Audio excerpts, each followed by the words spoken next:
बादलों में उठती गिरती बिजली की चमक और गड़गड़ाहट बता देती है कि उनके दामन में उष्ण एवं शीत वाष्प आकर्षण और प्रतिकर्षण के कारण द्रवीभूत होकर जल बरसाने को बेताब है। वैसे ही जब किसी कवि या लेखक के मन में विचार अधिकाधिक रूप में उपजने और कौंधने लगते हैं, तो मानो प्रकृति उससे कुछ चाह रखती है। आज कर्णव घाटी की उष्ण तपिश भी मेरे मन के विचारों में उलझन सुलझन के बीच कुछ पकाने को बेताब है। और विचारों के इसी समुद्र में मुझे कुछ जानी पहचानी पुरानी यादों में एक आवाज का स्वर स्पष्ट सुनाई दे रहा है। आप भी सुनिए, गौर से सुनिए। कमली, हे कमली, कमली ये, हे कमली ली। दूर दूर सुबह की नीरवता को चीरती ये आवाजें चीड़ वन की शांत घाटियों में कोयल की सी हुक का एहसास करा रही थी। आज भी रुकमा और झालू दोनों कमली को ढूंढते हुए पहाड़ी गांव के पास से गुजरती सड़क की ओर आते समय रोज की तरह कमली को आवाज लगा रहे थे। इससे दो फायदे थे, एक तो कमली को उनका संकेत मिल सके, दूसरा यदि आसपास तेंदुआ हो तो सम्मिलित स्वर सुनकर दूर हट जाए। कमली पास के गांव में ही अपनी विधवा माँ के साथ रहती थी। एकमात्र वही उसकी माँ के इस बेसहारा जीवन का सहारा थी। फिर कुछ क्षण बाद स्वर मुखर हुआ, कमली, हे कमली, कमली ये। इस बार घाटी से उत्तर मिला, वेई एक छोमी। कमली का स्वर जिस ओर से आया वह कई गांवों का पनघट था। रुकमा और झालू भी उधर ही चल पड़े। सुबह की पौ फटी ही थी कि नन्ही कमली घर के खाली बर्तन लेकर पानी भरने धारे पर पहुंच गई। यह उसका रोज का काम था। माँ गाय बछियों में घास चारा डालने लगती तो वह सुबह की रसोई के लिए ताज़ा जल भर लाती। झालू पास पहुंचकर बोला, देखना रुकमा, किसी दिन इस कमली को बाघ खा जाएगा। इतनी सुबह अकेली ही धारे पर आ जाती है और इस समय तो जंगली जानवर भी गांव की तरफ पानी पीने आते हैं। कमली हंसते हुए बोली, तू मेरी चिंता मत कर झालू, मुझे बाघ नहीं खाएगा। क्या मिलेगा उसे मेरी जैसी गरीब और मरियल सी जान को खाकर? उसे मुझ पर दया नहीं आएगी। माँ कहती है कि बाघ भगवान नरसिंह का रूप होता है। जब बहुत पहले हमारे घर में देव पूजाई में जागरी होती थी तो मेरे दादाजी पर नरसिंह प्रकट होते थे। तब बाघ घर के बाहर ही घूमता रहता था। रुकमा बोली, वो सब छोड़, क्या आज ऊपर सड़क पर चलेगी न सब्जी बेचने? आज कुछ रुपए जरूर मिल जाएंगे, तुम्हारी माँ की भी मदद हो जाएगी। हाँ, जरूर आऊंगी, कहकर कमली लंबे लंबे डग भरते घर की तरफ भागी। माँ फिक्र कर रही होगी। घर पहुंचकर माँ ने बहुत डांटा, इतनी सुबह क्यों जाती है अकेली धारे पर? गांव के लोग भी अब कम आते हैं धारे पर। सुना है प्रधान के घर में कमरों में ही नल लग गए हैं। बेटी, किसी दिन कोई अनहोनी हो गई तो मेरा क्या होगा? सोचा तूने कभी? कमली पास आकर बोली, कुछ नहीं होगा माँ। तुम ही तो कहती हो कि नरसिंह देवता हमारे कुल देवता है। इस जंगल के सूने घर में वही तो हमारी रक्षा करते हैं। सो तो तुम ठीक कहती हो बेटी, पर जब से तुम्हारे पिता को ये चीड़ वन लील गया, तब से मुझे सदैव भय बना रहता है।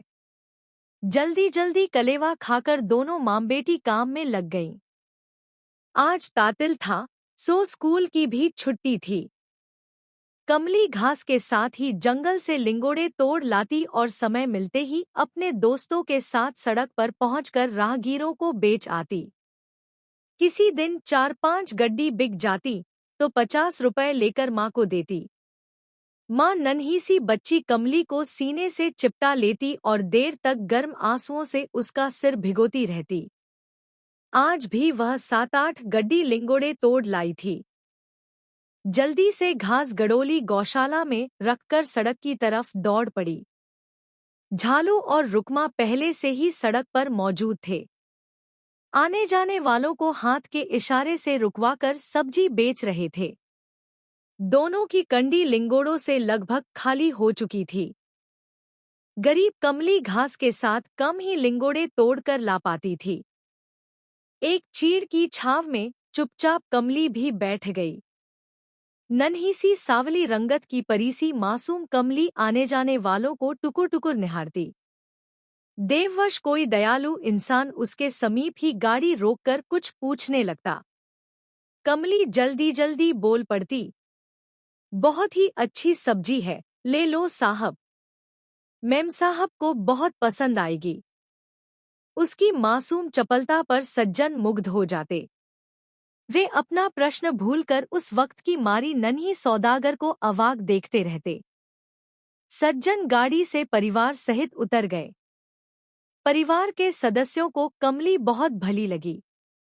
दयालु सज्जन बोले, कैसे दोगी यह सब्जी हमें? वह बोली, रुकमा, झालू और सभी लोग तो 15 रुपए में बेचते हैं। मैं आपको 10 रुपए में एक गड्डी दूंगी।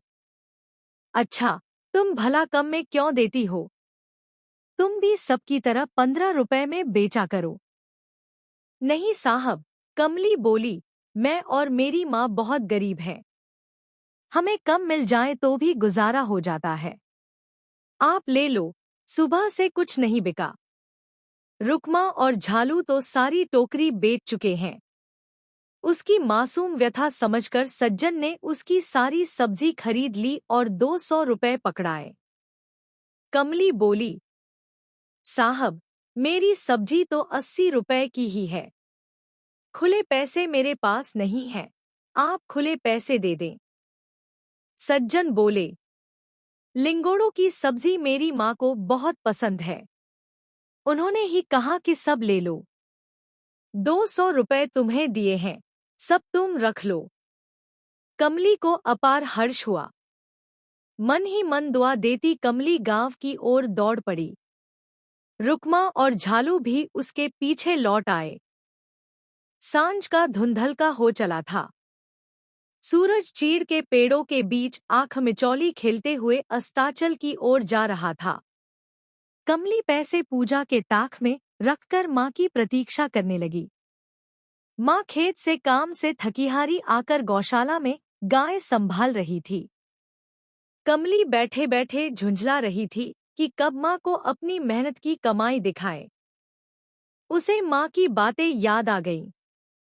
माँ कहती थी, बेटी, हमारे पितरी हर समय हर तरफ से हमारी सहायता करते रहते हैं। वे कई रूप रखकर हमें देखने आते हैं।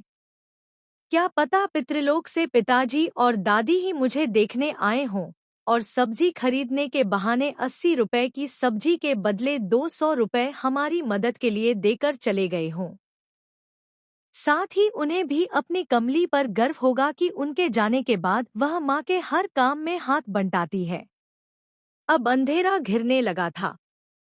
माँ को न आते देख नन्ही कमली के पाँव गौशाला की ओर बढ़ गए।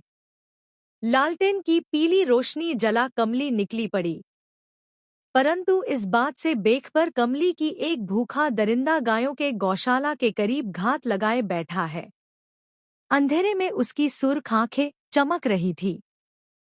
सीढ़ीनुमा खेती के ऊपरी खेत पर उनकी गौशाला स्थित थी। उससे कुछ दूरी पर एक बेड़ों के पेड़ की झुरमुट थी, जहां अंधकार का साम्राज्य था।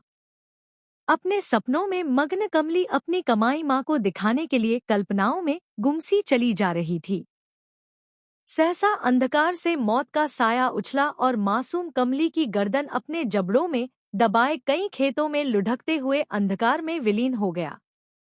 और बस रह गई कमली की एक लंबी चीख, माँ, ख्योलो, माँ। फिर सारे वातावरण में निस्तब्धता छा गई।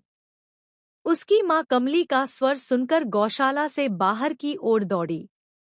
बेड़ों के झुरमुट के पास पड़ी लालटेन की अज्जली बत्ती देख वह कमली के बिछों में बेहोश हो गई। शोर सुन आसपास के घरों से मशालें जल उठीं। सभी कमली के घर की ओर दौड़े। रास्ते में कमली की बेहोश पड़ी माँ को उठाकर घर पहुंचे तो घर खुला और सुनसान पड़ा था। ताक में देवस्थान में दीप जल रहा था और 200 रुपए रखे थे। सारी रात कमली की तलाश लोग करते रहे, पर वह कहीं न मिली। माँ भी रात भर उठ-उठकर अपनी कमली के वियोग में बेहोश होती रही।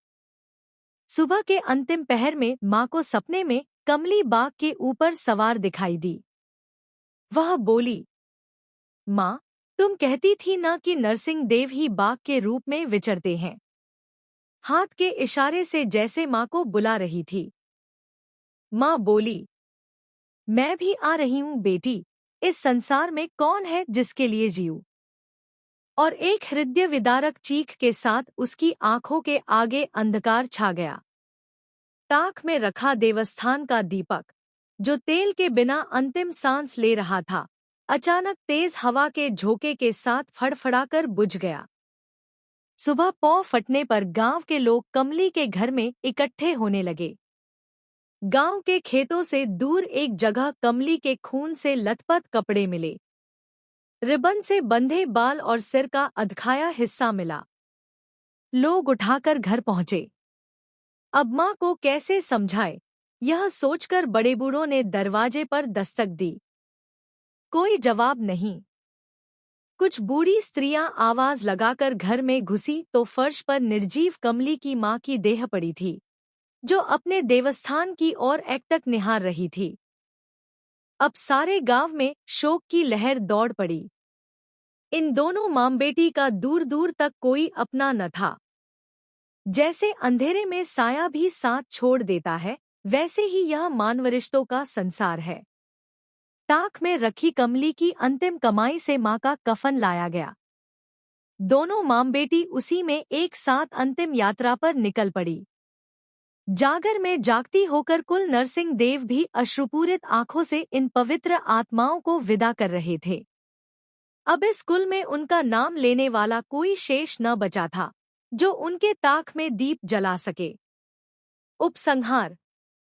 कमली और उसकी माँ की करुण कथा केवल पहाड़ की एक बच्ची की कहानी नहीं, बल्कि उस पूरे समाज का दर्पण है जहाँ अभाव, अकेलापन और असुरक्षा मिलकर जीवन को त्रासदी में बदल देते हैं।